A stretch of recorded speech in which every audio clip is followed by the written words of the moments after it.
Yo les voy a hablar de gestión de dosis en tomografía.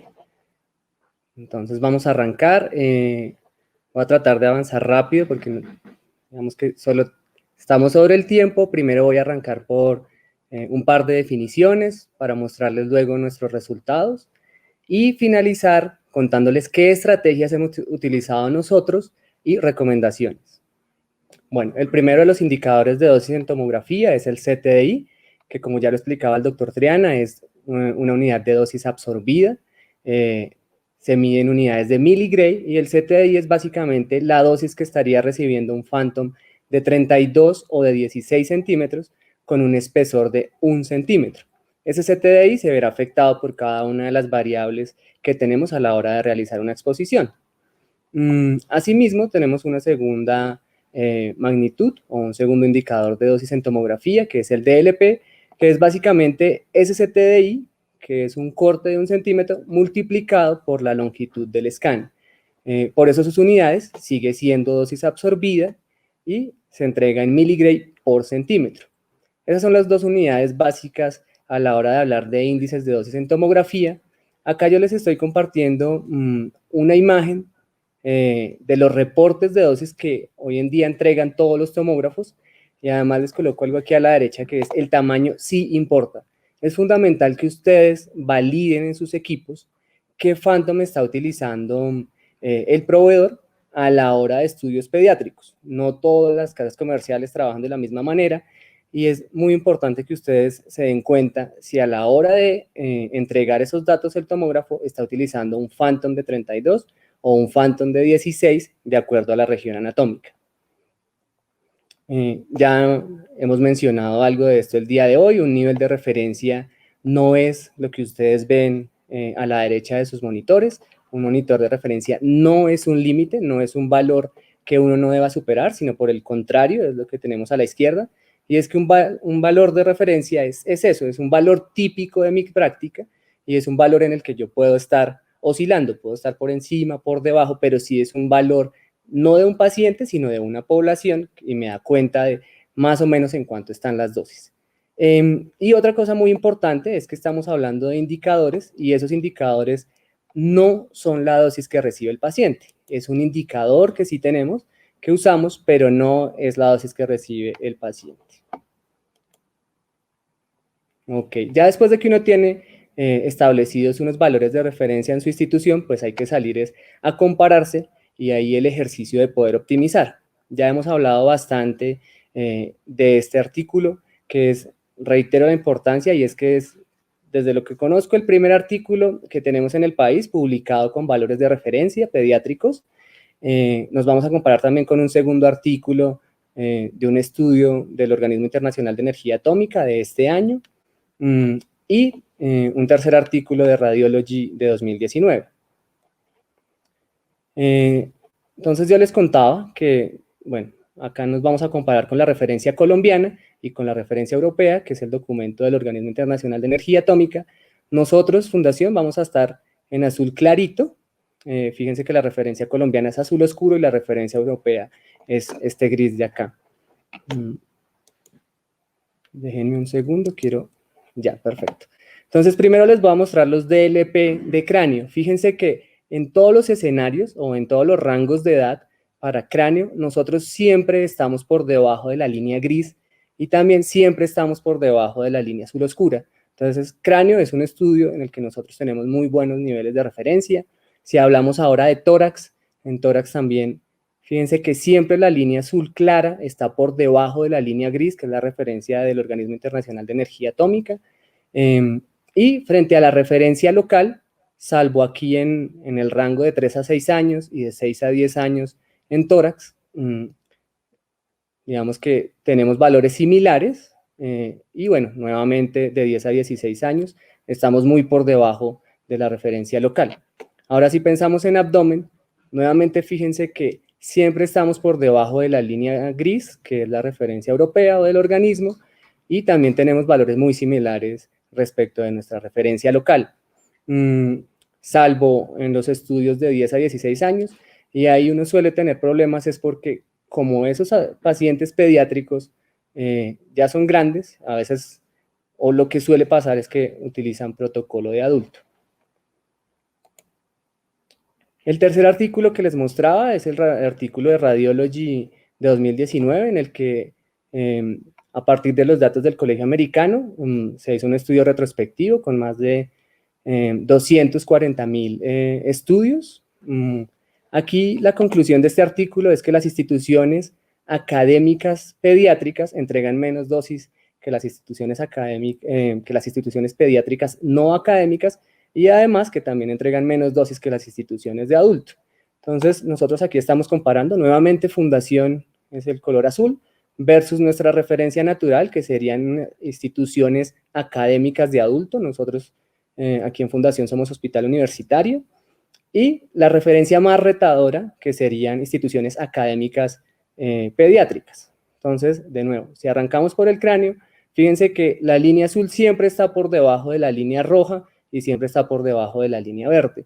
Entonces, esto nos lleva a seguir trabajando y a poderle decir a nuestros pacientes que tenemos unos buenos niveles de referencia. Si hablamos de tórax, en los rangos de 0 a 12 meses y de 1 a 6 años, tenemos también la tendencia de que tenemos dosis menores que nuestra referencia natural de instituciones académicas de adulto. De pronto en tórax, fíjense que no todo siempre está del todo bien, siempre hay oportunidades de optimizar, y nosotros aquí tenemos una oportunidad de mejora. De 7 a 12 años y de 13 a 16 años, la fundación tiene valores de referencia un poco más altos que las dos comparaciones. Y ahora, si vamos a DLP de abdomen, volvemos a la mayoría de nuestros escenarios, y es que siempre estamos por debajo de nuestra referencia natural. Fíjense que la línea azul siempre es más bajita o es inferior a la línea roja, y tenemos valores similares, de pronto un poco más altos que la referencia más retadora de académicos pediátricos. Sin embargo, estas gráficas pues, nos dejan tranquilos de podernos comparar con el escenario más retador y salir bien librados. Algo de nuestros datos, no les voy a explicar o mostrar cada una de estas gráficas. El doctor Triana ya les mostraba esta, que es una de nuestras gráficas, de nuestros resultados. Aquí dos cosas importantes. La primera es que, fíjense ustedes a dónde arranca la gráfica, en 2015. Y ya Claudia nos mostraba que hay una resolución que en 2018 fue publicada y que entró en vigencia en 2019, que exige el establecimiento de niveles de referencia. Pero nosotros en Fundación, no en todas las modalidades, pero algunas como estas, en tomografía pediátrica, ya desde 2015 habíamos empezado a trabajar al respecto. Y otra cosa muy importante acá es lo que ya decíamos, y es que yo pueda decirle como físico médico al doctor Triana, que es el jefe de la sección de pediatría: doctor, le garantizo que hoy hacemos estudios con menos del 90% de la dosis que los hacíamos hace 5 años. Entonces, esos son nuestros resultados. Y a continuación lo que quiero mostrarles es cómo hemos llegado a esos resultados. Básicamente es trabajo multidisciplinario, que ya lo mencionaba Claudia. Tenemos establecido un comité de calidad en el departamento, conformado por físicos médicos, radiólogos, tecnólogos, también el área administrativa es fundamental en este proceso, y todo en torno a algo muy importante de cara a los pacientes pediátricos, y es que tal vez lo más importante es poder establecer protocolos pediátricos por rango de edad. Listo. ¿Qué hace cada uno de esos actores del comité de protección y cuál es su intervención en poder gestionar las dosis? Esta es una imagen de lo que ve nuestro tecnólogo en la consola. Yo quiero mostrarles a ustedes esto de acá, y es que nosotros tenemos o activamos un software que, como decía Claudia, a veces hay herramientas que están en los equipos y uno no las sabe utilizar. Nos dimos a la tarea de evaluarlo. Nuestros equipos tenían una herramienta que se llama Dose Check, que nos permite establecer esos valores de referencia que ya tenemos. Nosotros tenemos dos valores de referencia, como lo mostraba Claudia. Tenemos el de referencia y tenemos además un valor que es un poco más alto, que es el valor de alerta. Estos valores de alerta, en este caso, en este ejemplo, es 35. Y el valor de dosis que estaría proyectando el tecnólogo o el equipo para esas condiciones de técnica es de 40,64. Cuando ese valor es superior, entonces pasa esto, aparece en amarillo. Sin embargo, si el tecnólogo o por el estudio necesita avanzar, ¿qué pasa?